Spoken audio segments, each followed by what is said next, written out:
বাংলাদেশের স্বাধীনতার মহান ঘোষক শহীদ রাষ্ট্রপতি জিয়াউর রহমানের 89তম জন্মদিন উপলক্ষে এখানে বিএনপি এবং অঙ্গ সহযোগী সংগঠনের পক্ষ থেকে এই স্বাধীনতার মহান ঘোষকের প্রতি শ্রদ্ধাঞ্জলি অর্পণ করার জন্য দীর্ঘ 17 বছরের যে যাতাকলে মানুষ পৃষ্ঠ ছিল এবং এই দীর্ঘ 17 বছর এখানে মানুষ আপনার ফুল দিতে আসতে পারে নাই।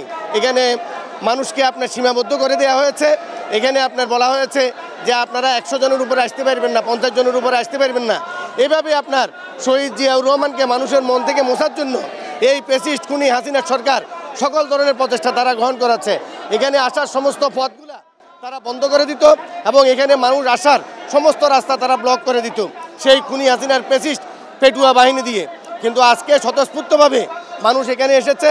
মানুষ আজকে 5ই আগস্টের পরে যে নতুন স্বাধীনতা পেয়েছে সে স্বাধীন দেশে মানুষ আজকে স্বতঃস্ফূর্তভাবে এই বৈষম্য বিরোধী ছাত্র আন্দোলনের মধ্য দিয়ে যেই স্বতঃস্ফূর্ততা পেয়েছে সে স্বতঃস্ফূর্তভাবে আজকে মানুষের তাদের হৃদয়ঙ্গানো তাদের যে শ্রদ্ধা এবং ভালোবাসা আছে স্বাধীনতার মহান ঘোষক, বহুদলীয় গণতন্ত্রের প্রবর্তক এবং বাংলাদেশের জাতীয়তাবাদীর এই প্রতিষ্ঠাতা আমাদের আদর্শের জনক শহীদ রাষ্ট্রপতি জিয়াউর রহমানের এই সমাধিতে আজকে স্বতঃস্ফূর্তভাবে শ্রদ্ধাঞ্জলি অর্পণ করতে পেরে আজকে সমস্ত নেতা কর্মী এবং বাংলাদেশের সাধারণ মানুষ সকলে আজকে স্বস্তির নিঃশ্বাস ফেলছে এবং তারা স্বতঃস্ফূর্ততার সহিত আজকে এই স্বাধীনতার মহান ঘোষককে তারা শ্রদ্ধা ভরে স্মরণ করেছে।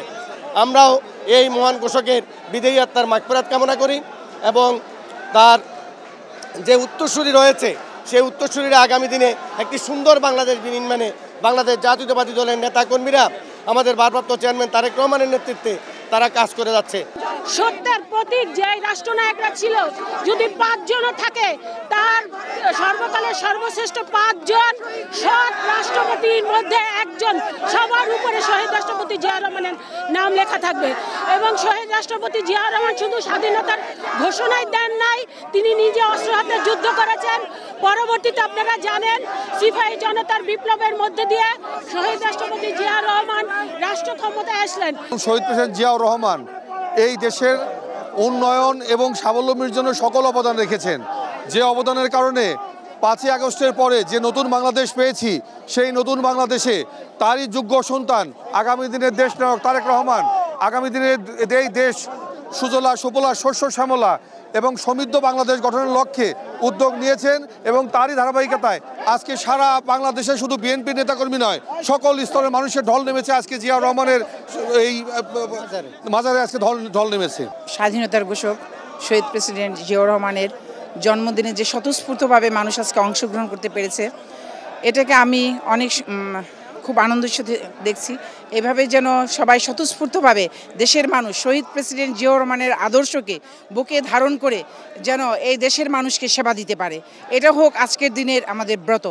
এতদিন যত জুলুম অত্যাচার নির্যাতন ছিল সেটা যেন আমাদের শহীদ প্রেসিডেন্ট জিয়াউর রহমানের কোনো সৈনিকের কাছ থেকে বাংলাদেশের মানুষ এটা আশা করে না। আমি চাই যে আমাদের যে অতীতকে দেখে আমাদের যেন শিক্ষা হয়, আমরা যেন সুন্দরভাবে দেশের মানুষের সেবা করতে পারি এবং শহীদ প্রেসিডেন্ট জিয়াউর রহমান এবং বেগম খালেদা জিয়ার আদর্শকে ধারণ করে, এটাই আজকে ব্রত।